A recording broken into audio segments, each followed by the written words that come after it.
Oke, kita mulai berteori sedikit-sedikit.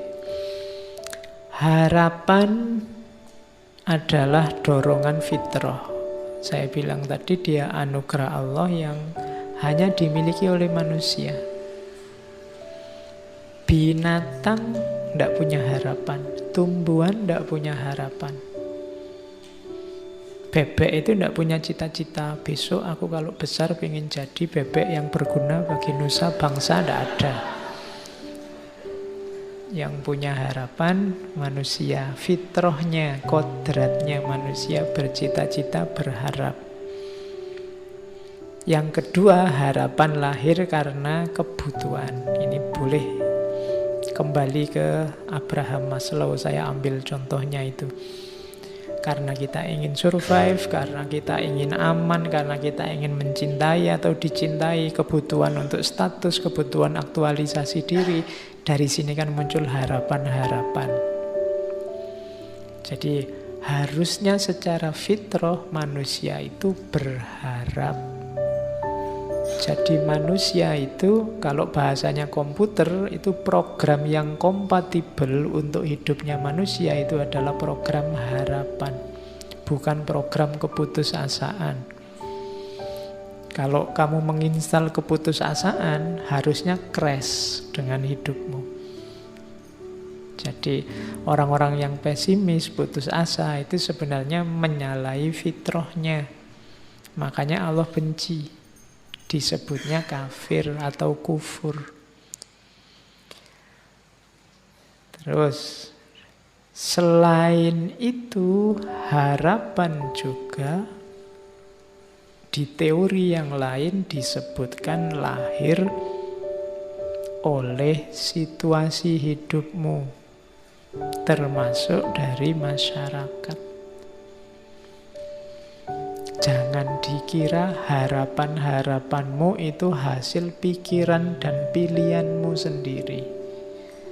Secara tidak sadar sebenarnya masyarakat sekelilingmu, mulai orang tua, guru, teman, tetangga, ikut menentukan harapan-harapan hidupmu. Jadi ada programming dari masyarakat sekitarmu.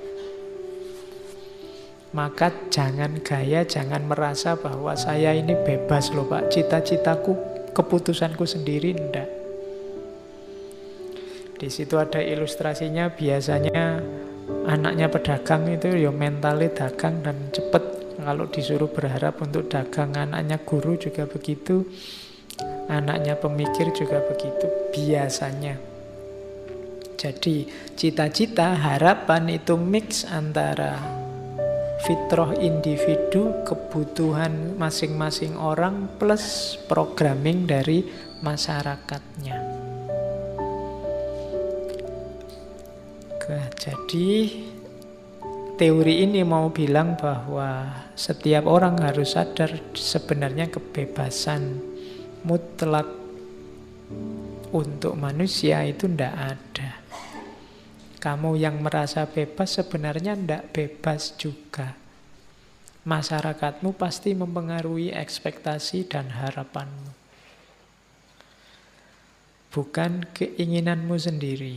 Ketidaksadaran ini nanti sering membuat orang jadi patah hati, stres, depresi, konflik. Jadi harapan itu darimu dipengaruhi oleh masyarakat, didorong oleh kebutuhan. Terus apa mainnya harapan, pentingnya harapan dalam hidup kita? Ya, kalau ini sebenarnya tidak perlu dijelaskan, kalian sudah tahu. Ini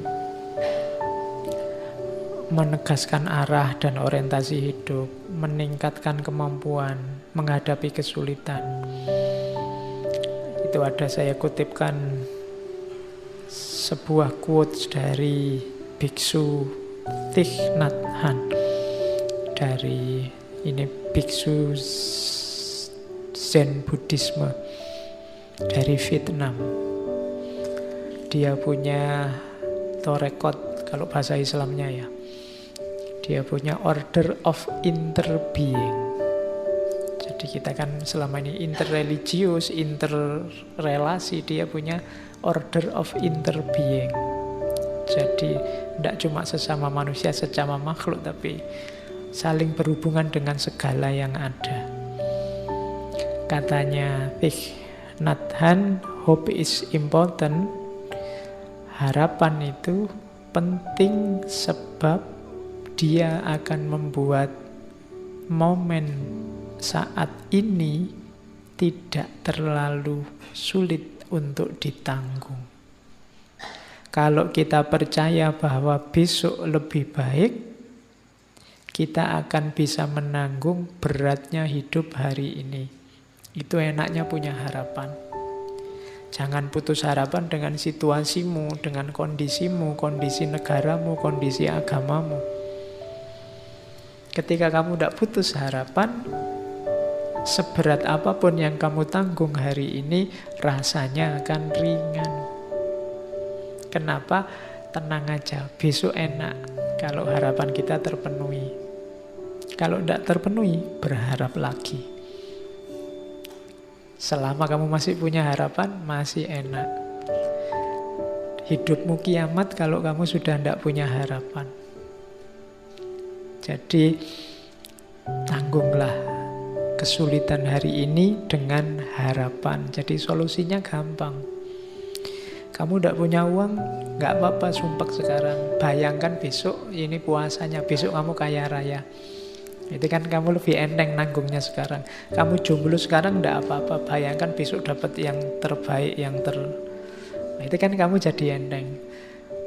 Pakai teori yang orang bilang biasanya kalau pacari gonta-ganti dapatnya yang jelek. Aku kan tidak punya pacar, mesti intuke sing apik misalnya. Jadi berharap tidak membuatmu jatuh. Tidak ada yang bisa mengalahkanmu selama kamu masih punya harapan. Kok kamu kuliahmu tidak lulus-lulus? Tidak apa-apa, saya masih berharap tidak ter-DO. Kok kamu ter-DO? Tidak apa-apa, saya masih berharap masa depanku bagus karena ijazah dan gelar itu tidak segalanya. Kan gitu. Kok iya. Kok kamu susah di karirmu karena tidak punya ijazah, tidak punya, tidak apa-apa. Karir itu kan cuma satu aspek dalam hidup, masih banyak aspek yang lain. Loh kan itu enak, selama kamu masih punya harapan, masih punya jangkauan ke depan yang kamu impikan kan tidak masalah. Kamu mau kerja apa, ijazah tidak punya, keterampilan tidak punya, ya gampang nyari istri yang kaya aja misalnya. Masih ada harapan. Oke, terus jadi perannya kunci harapan itu. Itu yang terakhir ada quotes dari Henry Nouwen. Henry Nouwen itu pastor Katolik dari Belanda. All great spiritual leaders in history were people of hope. Semua tokoh pemimpin spiritual dalam sejarah adalah figur-figur penuh harapan. Tidak ada tokoh spiritual yang putus asa. Ibrahim, Abraham, Moses, Musa, nabi-nabi tidak ada yang putus asa. Ruth itu neneknya, kalau itu sebenarnya tokoh dari Bible. Tokoh perempuan, neneknya Nabi Dawud. Yang nanti ada silsilah juga sama Yesus. Maria, Yesus, Rumi, Gandhi, Dorothy Day, semuanya menjanjikan. Orang-orang yang penuh harapan.